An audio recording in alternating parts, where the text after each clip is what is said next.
The morning light crept slowly over the jagged ridges of the Rocky Mountains, spilling pale gold across a valley still locked in winter's grip. Frost clung to the branches of the pines like 1,000 tiny mirrors, each one catching the newborn sun. The air hung still, sharp enough to sting the lungs with every breath. In that silence, broken only by the groan of distant trees under the weight of snow, a thin wisp of smoke curled from a small fire beside a half-buried canvas lean-to. There, crouched near the embers, was Elias Boone, a man of the high frontier.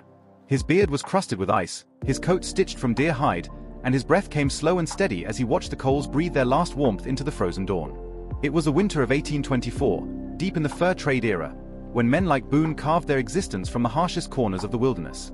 They came from broken farms, crowded towns, and fading wars, men chasing a kind of freedom that could only be found beyond the edges of any map. Out here, the world was ruled by silence, hunger, and the endless reach of the wild. The beaver pelts they hunted were worth a fortune to traders in St. Louis and New Orleans, but for Boone, survival was worth far more than silver. Each day was a negotiation with the land itself, and every mistake could mean death before the sun set again. Boone stirred the ashes and fed the fire with thin slivers of pine, his eyes flicking toward the tree line. The night had left new tracks in the snow, a single set, light but deliberate, leading from the riverbank toward the timber. A snowshoe hare, maybe, or a fox. He leaned forward, studying the print, noting how the snow compressed deeper on one side. The animal had been limping. He whispered to himself, not in words but in the quiet recognition of pattern, a language only the wilderness could teach. This was the art of silent tracking, the first of many forgotten crafts that had kept men like him alive. A hunter who could not read the land would never last long in the Rockies. Boone rose from his crouch, adjusted the strap of his powder horn, and stepped into the snow. Each footfall was measured, every sound calculated. He knew that a careless crack of a branch could send dinner fleeing miles ahead. So he listened, to the murmur of the river beneath its shell of ice, to the distant calls of ravens circling overhead, to the wind threading through the trees. Nature spoke in whispers, and Boone had learned to listen like a man reading scripture.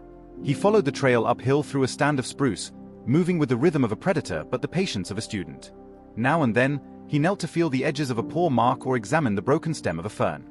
Every detail told him something. The direction of movement, the animal's speed, its fear. A scattering of pine needles revealed where it had paused to sniff the air. Boone's eyes narrowed. He shifted downwind, his breath clouding the cold air before vanishing. The land itself was a living map, and he could see it unfold beneath his feet.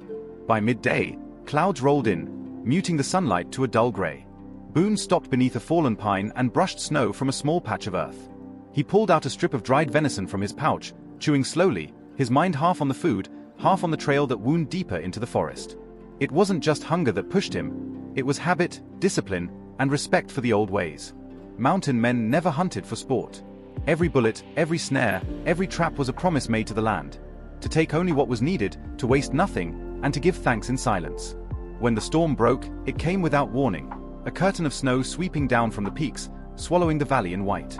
Boone tightened his coat and pressed on, guided by instinct more than sight. He knew the ridges and gullies like a map etched in memory.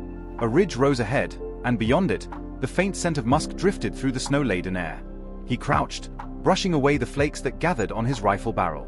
There it was again, a shape moving between the aspens, graceful and cautious. A deer, thin from winter but still strong enough to flee at the first sound. Boone's heart slowed. Every muscle held still as he steadied the flintlock against his shoulder. The trigger felt cold beneath his finger. The world seemed to stop. The wind, the snow, even his breath. This was the edge where survival and reverence met, the unspoken law of the frontier. For in that single moment before the shot, a man felt his own smallness against the endless wild. The flint sparked. The shot cracked like thunder across the valley. Birds lifted from the trees, and then silence returned, heavier than before. Boone approached slowly, his steps sinking deep in the snow. The deer lay still, its breath already fading to mist. He knelt beside it, resting a hand on its flank. "Thank you," he murmured, a whisper swallowed by the wind. As the day waned, Boone worked with practiced precision, dressing the kill beneath the dim light of an overcast sky. The smell of iron and pine filled the air. He saved every usable piece, hide for leather, sinew for thread, bones for tools. Nothing went to waste. His hands moved with the certainty of tradition, shaped by generations who had lived and died by these same motions. When at last the fire burned bright again at camp, the meat hung above the smoke to dry. The snow had stopped falling, and the stars shone like shards of ice scattered across the heavens. Boone sat beside the flames, his face lined with fatigue but lit by quiet satisfaction. The rifle rested across his knees, the tool that had fed him, defended him, and connected him to a world most men had forgotten. Around him, the wilderness breathed, a soundless conversation between man and nature, as old as time itself. He gazed into the darkness, listening to the faint crackle of burning wood and the distant howl of wolves along the ridge. Tomorrow would bring new challenges. Traps to check, supplies to ration, another storm perhaps. Yet in this moment, surrounded by the untamed wild, he felt a rare kind of peace. Every scar, every scarred hand, every skill learned in hardship was a testament to endurance. Before turning in, Boone glanced at the rifle once more, then up at the stars. He thought of the other mountain men scattered across the vast frontier, names like Bridger, Carson, and Coulter, each one bound by the same unspoken brotherhood. They were men who had traded comfort for knowledge, and safety for freedom. Their hunting skills were more than survival. They were a way of listening to the earth itself. As the fire dimmed to glowing coals, Boone stretched out his bedroll and lay back, feeling the hard ground beneath him. The cold bit at his cheeks, but the blanket of stars above seemed endless and forgiving. His eyes drifted shut, his hand resting near the flintlock, ready for whatever the next dawn would bring. Far off in the darkness, snow shifted from the branches of a pine, landing softly on the earth.